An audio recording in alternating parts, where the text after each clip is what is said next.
सिंध की डॉल्फिन तो अंधी होती है, अब पता नहीं वो किस मंजिल की जानिब जानी है, लेकिन मंजिल बता रहे हैं।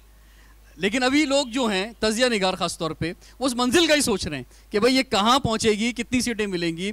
तो आप जो हैं वो मुशर्रफ साहब को छोड़कर यहाँ पर तशरीफ़ लाई इस पार्टी के अंदर, और क्या वजह थी, क्या क्यों इंतखाब किया इस पार्टी का? बहुत सारी चॉइसेस मौजूद थी पूरे पाकिस्तान के अंदर।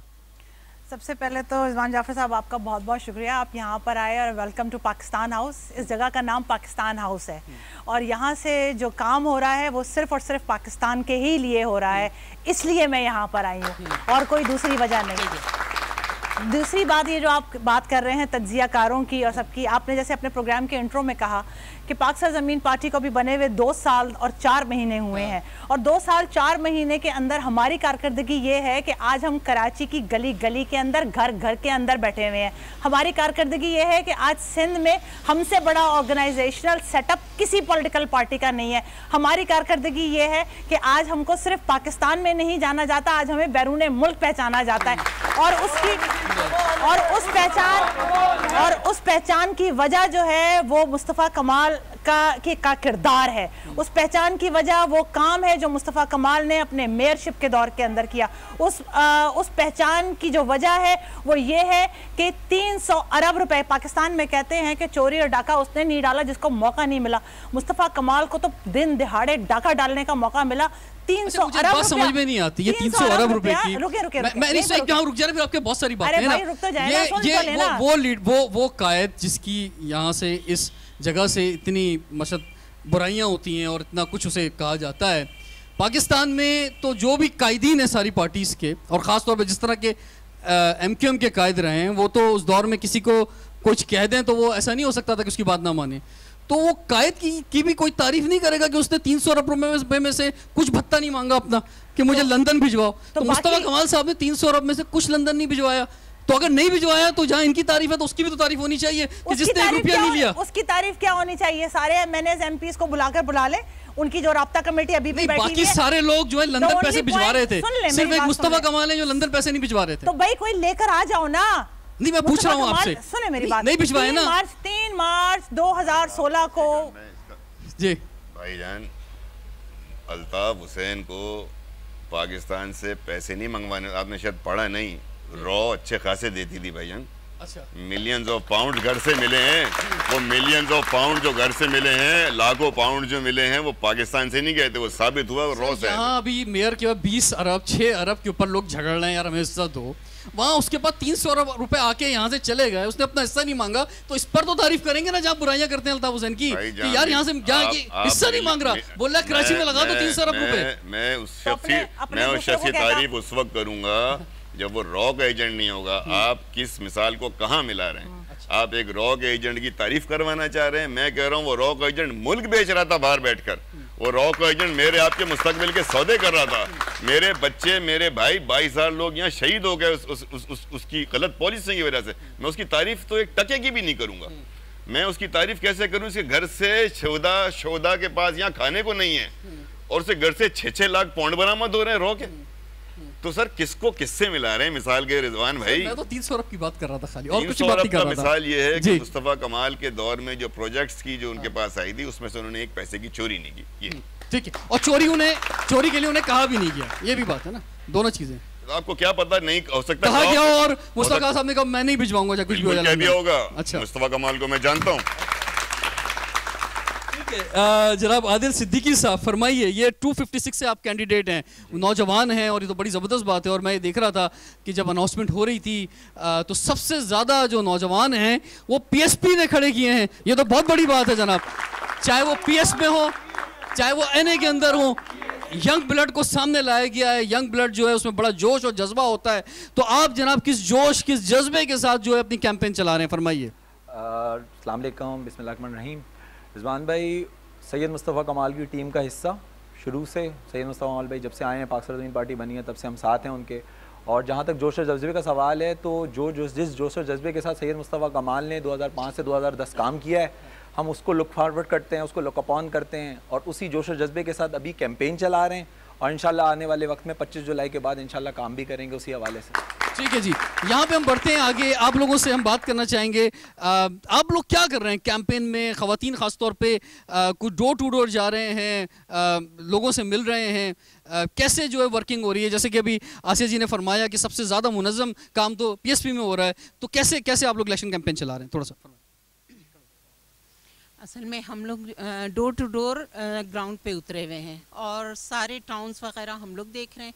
ख़वातीन और जितने भी हमारे कैंडिडेट हैं सारे ग्राउंड पे उतरे हुए हैं और ये जो वजह है आज कम रश होने की, ये वजह है कि ग्राउंड पे हैं सारे। अच्छा, जी बिल्कुल। आज भी ऑफ कोर्स हर डे बहुत इंपॉर्टेंट है और ज़्यादातर लोग जो हैं वो अपने अपने एरियाज़ में काम कर रहे हैं सब लोग, ये बहुत अच्छी बात है। तो आप लोग जब जा रहे हैं, मेरे भी जो सवालात होते हैं ना प्रोग्राम में, मैं कोई अपने नहीं करता, कोई रेस्टोरेंट में किसी चौक पर जो लोग बैठे बातें कर रहे होते हैं, मैं भी वहीं से लेकर आता हूँ सवालात। तो आप लोग जब लोगों से मिल रहे हैं तो कैसा रिस्पांस मिल रहा है? लोग क्या सवालात कर रहे हैं? रिस्पांस अच्छा है, लेकिन मेन प्रॉब्लम कराची का पानी है, जो पानी लोगों को मैसर नहीं है यहाँ पर, और उसी की आवाज़ है बस कि पानी हमें चाहिए। लोगों को उम्मीदें हैं कि अगर ये पार्टी आ जाएगी, ये जीतेगी, और जैसे कि दावा है कि भाई कोalition में ही सही, लेकिन जो है चीफ मिनिस्टर लाएगी ये पार्टी, तो वो मसाइल हल करेगी इंशाल्लाह। जी हाँ, बिल्कुल पानी मेन है जिस पर काम करेंगे मुस्तफ़ा कमाल, इसलिए कि जो भी काम किया उन्होंने वो पानी के लिए ही किया। कराची में पानी है, कचरा है, मेन जो चीज़ें हैं वो उस पर। बिल्कुल जी, और उस दौर में बहुत ज़बरदस्त काम हुआ। जी आप फरमाएं, क्या कहना चाहते हैं, किस हद तक PSP कामयाब हो सकती है? ये जो बात की जा रही है जनाब के 21 सीटें NA की और तकरीबन 70% 80% जो है PSP जीतेगी। जैसा कि हमारे चेयरमैन सैयद मुस्तफ़ा कमाल साहब कह रहे हैं कि हमारा कराची में पीपल्स पार्टी से 2 या 3 सीटों के अलावा किसी से मुकाबला नहीं है और इंशाल्लाह PSP क्लीन स्वीप करेगी, हमारा किसी से मुकाबला नहीं है, क्योंकि मुस्तफ़ा कमाल साहब ने यहाँ पर डिलीवर करके दिखाया है। और इन्होंने 18 दिन जो यहाँ पर धरना दिया था प्रेस क्लब पे, वो पूरी कौम ने देखा, कराची के अवाम ने देखा कि वो वहीं सोए, उन्होंने कराची की आवाज़ बने। इसी वजह से जो हमारे 16 नुकात हैं उसमें यही पानी की बात कर रहे हैं, हम मौजूदा मेयर की बात कर रहे हैं कि उसको इख्तियारात दिया जाए, हम जो कराची के साथ नाइंसाफ़ियाँ हो रही हैं उसकी बात कर रहे हैं, कचरे उठाने की बात कर रहे हैं कि 5 गार्बेज सेंटर बनाए जाएँ ताकि मसला हल हो। ठीक है, ये जो रज़ा हारून साहब आप बात कर रहे हैं कि ये जो डेवोल्यूशन की बात की जाती है, 18वीं तरमीम के बाद जो अख्तियारात आए हैं वफाक से सूबे के पास, और फिर सूबे से नीचे नहीं आ पा रहे हैं, तो आप कह रहे हैं कि जनाब ये लोकल गवर्नमेंट के पास जाने चाहिए और वो लोग खर्च करें। लेकिन अगर आप लोकल गवर्नमेंट को अख्तियार देना चाहते हैं तो आपको पता है मेजॉरिटी किसकी है, मेयर किसका है, 4 जो है डिस्ट्रिक्ट के अंदर जो है डिस्ट्रिक्ट चेयरमैन जो है वो MQM के हैं, तो आप असल में उनके लिए बात कर रहे हैं और आप समझते हैं कि 2 साल उनके बाकी हैं, तो आप उनसे काम करवा लेंगे अगर उनके पास इतना पैसा चला जाएगा, या फिर करप्शन के सवाल फिर उठेंगे? नहीं, हमारे आने के बाद तो पता नहीं उनके पाँव रह नहीं रहे ज़मीन पर, उनका तो मैं देखे ना, बात होती है असूल की, ये मैं नहीं करवाना चाह रहा। पाकिस्तान का आइन पाबंद करता है, कुछ आर्टिकल्स पाकिस्तान के आइन में तजवीज़ की शक्ल में होते हैं, राय की शक्ल में होते हैं, माहिदे में स्टेट और रियासत और शहरी के दरमियान है जो 8 से 40 हैं। कुछ आर्टिकल्स ऐसे हैं आइन के अंदर जो कमांडिंग है, जो स्टेट कह रही है शैल के साथ। तो आर्टिकल 140A है पाकिस्तान के आइन का, जो ये बात करता है कि तमाम सूबाई हुकूमतें ज़रूरी है कि ऐसी मुंतखब कौमी मुकामी हुकूमतें बनाएंगी जिनके पास फुल डेवोल्यूशन होगी। तो ये जब तक ये होगी नहीं, उस वक्त तक एक आम आदमी को उसके डोर स्टेप पे उसके राइट्स नहीं मिलेंगे। अब होता क्या है, 2.5 करोड़ की आबादी को आप 1 करोड़ 60 लाख कर दें, 70-80 लाख लोगों को तो आपने वैसे ही माइनस कर दिया। लोग कहते हैं कि जी सेंसस जो है, census has got nothing to do with election. आपको पता है रिजवान, आपकी तो बड़ी रिसर्च है इस पर। सेंसस होता है मुल्क के अंदर एक ऐसा वाहिद कौमी नेशनल डाटा होता है जिस पे आप ये तय करते हैं कि मुल्क के जो रिसोर्सेज हैं उसकी इक्वल एंड जस्टिफाइबल डिस्ट्रीब्यूशन कैसे होगी। यानी कराची शहर में पीने का पानी कितने लोगों के लिए देना है ये सेंसस तय करेगा। तो इसका मतलब है 80 लाख लोगों का तो पानी आएगा ही नहीं। कराची के लोगों को जो फंड दिया जाएगा उसमें कचरा उठाने के पैसे 80 लाख लोगों के नहीं आएंगे। यहाँ जो स्कूल बनने हैं वो 80 लाख लोगों के लिए नहीं बनेंगे। अस्पतालों में फैसिलिटीज 80 लाख लोगों के लिए नहीं होंगी। So on and so fourth infrastructure तक आप इसको लेते चले जाएं। तो जब 80 लाख लोगों के आप फंड्स देंगे ही नहीं और वो 80 लाख लोग बाकी 1 करोड़ 60 लाख के ऊपर बर्डन बनेंगे उन फंडिंग के ऊपर, तो शहर कैसे दुरुस्त होगा। इसलिए ज़रूरी है कि सेंसस ठीक हो। विफाक से सूबे में पावर 18वीं तरमीम के तहत आ चुके। अब 18वीं तरमीम के बाद सूबों पर लाजिम है कि अपने पावर्स नीचे मकामी हुकूमत को दे दे, ताकि मेरे इलाके का जो काउंसलर है या यूसी चेयरमैन है वो XYZ किसी पार्टी का हो, उसका ये इख्तियार हो कि मेरी गली की पानी की पाइपलाइन, सीवरेज की लाइन, कचरा, सड़क, स्कूल, अस्पताल, क्लिनिक, डिस्पेंसरी से लेकर पुलिस तक, इवन पुलिस, ये उसके नज़्मो नज़्म में उसका हिस्सा हो उसकी एडमिनिस्ट्रेशन के अंदर। जब तक ये देखो दुनिया में सारे ममालिक में जो बड़े बड़े पॉलिटिशियंस हैं या मुल्क के, अगर आप तुर्की के सदर को लेंगे तो आप जानते हैं वो मेयर थे, इसी तरह आप ईरान के अहमदीनेजाद साहब को लेंगे, वो तेहरान के मेयर थे, तो कराची का मेयर क्या बनने जा रहा है? सर बातें बहुत अच्छी कर रहे हैं, लेकिन लोग लाखों लगाते हैं करोड़ों कमाने के लिए और करोड़ों लगाते हैं अरबों कमाने के लिए।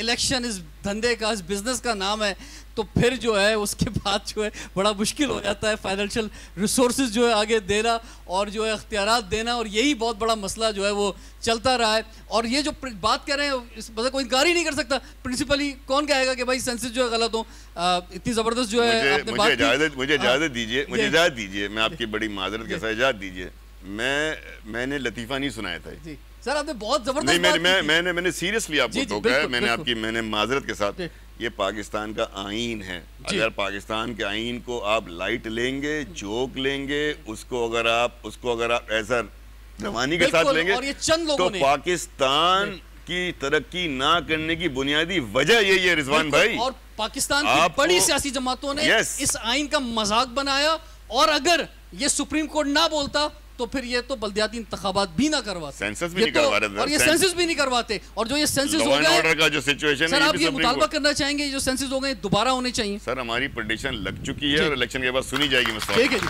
टाइम हुआ एक ब्रेक का। ब्रेक के बाद डायरेक्ट हम आते हैं जनाब, लैंड करेंगे हम exactly on the date of 25 July इंशाल्लाह जो है वो टाइम पर इंतखाबात होंगे। 25 जुलाई वाले दिन डायरेक्ट हम इसी प्रोग्राम के अंदर पहुंचेंगे कि उस दिन क्या होने वाला है, उसके रिजल्ट्स पे क्या होने वाला है। बार बार रोक रहा हूँ, ऐसा लग रहा है प्रोग्राम का एंकर में बड़ी मजा के साथ आप बड़े अच्छे हैं। देखिए 25 जुलाई को जो लोग हमें जानते हैं अच्छी तरह वो तो हमें वोट देंगे, और जो लोग MKM को अच्छी तरह जानते हैं वो भी हमें वोट देंगे। ठीक है, वो देखते ब्रेक के बाद जरा कंटिन्यू करते। सवाल है पाकिस्तान का जी, क्या है? कराची की आवाम बेताब है 25 जुलाई के लिए कि वो किस तरह फौरन निकले और अपना जो मोहर है वो डॉल्फिन पे लगाए और कराची के जो मसाइल है वो हल करे। आवाम इसका डॉल्फिन अंधी है या नजर आ रहा है डॉल्फिन को सब कुछ? नजर सब कुछ आ रहा है और इंशाल्लाह ये अगले 5 साल में इंशाल्लाह हम काम करके दिखाएंगे। अच्छा ठीक है, तो ये जो इंतखाबी निशान है रज़ा अरुण साहब, बस आखिरी बात आपसे, बड़ा ज़बरदस्त इंतखाबी निशान है, इंसान दोस्त जानवर जो है। और तो ये डॉल्फिन जो है आप पहले हवा में उड़ते थे, अब डॉल्फिन जो है आप चाह रहे हैं कि ये जो है रेस जीते और समंदर में कामयाबी की तरह दौड़ती चली जाए। वैसे भी कराची समंदर के करीब है। अल्लाह ताला कुछ ऐसी मदद फरमा देता है जब आपकी नीयतें दुरुस्त होती हैं। जब हमने ये पार्टी इनलिस्ट करवाई इलेक्शन कमीशन में और सिंबल के लिए अप्लाई किया, बहुत से सिंबल थे, हम चाह रहे थे पहिया, क्योंकि तरक्की की निशानी है, हम उसके लिए स्ट्रगल कर रहे थे, तो पहिया इत्तेफाक से किसी और ने ले लिया, तो डॉल्फिन ही हमें जब ऑफर हुई 3 ऑप्शन में डॉल्फिन से, तो बाद में हमने देखा तो डॉल्फिन की 3 खसूसियत हैं। एक तो आपने बता दिया बाय नेचर इंसान दोस्त है, और डॉल्फिन से 3 लव, पीस एंड हार्मनी, ये उसके साथ जुड़ी नहीं है। आप जहाँ डॉल्फिन का जिक्र देखेंगे, खसूसियात देखेंगे, तो आप डॉल्फिन के साथ लव, पीस एंड हार्मनी, यही है पैगाम। और ये हमारे साथ ऐसा ब्लेंड हो गया, इस तरह ज़बरदस्त तरीके से ब्लेंड हो गया कि आप यकीन मानिए कि अल्लाह ताला तो अब सूट कर गया आपको। अब डॉल्फिन जो है वो, तो अगर हम सिंध की बात करें, आपने फोकस सिंध पे किया हुआ है, तो लास्ट में NA की और PS की आप कितनी सीटें देख रहे हैं रज़ा अरुण साहब जीतते हुए? देखिए मैं पूरे सिंध की बात कर रहा हूं, कराची की नहीं। मैं ऑप्टिमिस्टिक और पॉजिटिव आदमी हूं। मैं अगर दंगल में उतरता हूं तो जीतने के लिए उतरता हूं। बिल्कुल जी। मुस्तफ़ा कमाल जो है मुझसे ज़्यादा ऑप्टिमिस्टिक आदमी है, मैं तो उसको अब देखता हूं तो मुझे बड़ी खुशी होती है। मुस्तफ़ा कमाल इज़ अ चेंज पर्सन। जिस कोलीग के साथ मैंने काम किया था उस कोलीग को लीडर मानना मेरे लिए बड़े फ़ख्र की बात है आज। तो वो मुझसे ज़्यादा ऑप्टिमिस्टिक आदमी है। हम तो उन सीटों को भी जीतने की कोशिश करें जहाँ हम खड़े हुए नहीं। यार ये बात क्या है यार? बहुत आसान है। अच्छा, जब इंडिपेंडेंट आदमी जीतेगा वो PSP ज्वाइन करेगा। अच्छा ठीक है जी। तो फिर भी कोई फिगर तो देना, मैं फिगर चाहता हूँ बाद में चलाऊंगा ना मैं। मेरे ख्याल से एनए की कम से कम हमारी जो रिजर्व सीट्स मिलाकर सीटें होंगी वो 22 से 24 से करीब होंगी, और इंशाल्लाह ये तो वो हैं जो मुझे पूरी उम्मीद है कि हमारा नंबर होगा। इसी तरह सूबाई के अंदर हम 55 से 60 को जो है फोकस कर रहे हैं। तो ये जो फिगर है ये मसद अवाम का फिगर कह रहे हैं आप जनाब, अवाम हमें जितवाएंगे। वो जो इल्ज़ाम लगता रहा बीच में, मैंने कहा पुरानी बात मैंने नहीं करनी, फिर भी पता नहीं कहाँ से आ जाती है वगैरह का, मतलब उन्होंने कोई फिगर नहीं दिया हुआ आपको, ये अवाम की ताकत का फिगर है। ये कुछ दिनों बाद ये ठीक हो जाएगा सब। अच्छा जी, आपके सामने ये फिगर्स आ गए हैं, बहुत जोश और जज्बा है पीएसपी में, नौजवानों की बड़ी तादाद कैंडिडेट है, और अब देखना ये है कि कितनी सीटें हासिल करते हैं। रिजवान जाफर को इजाज़त दीजिए, सवाल है पाकिस्तान का।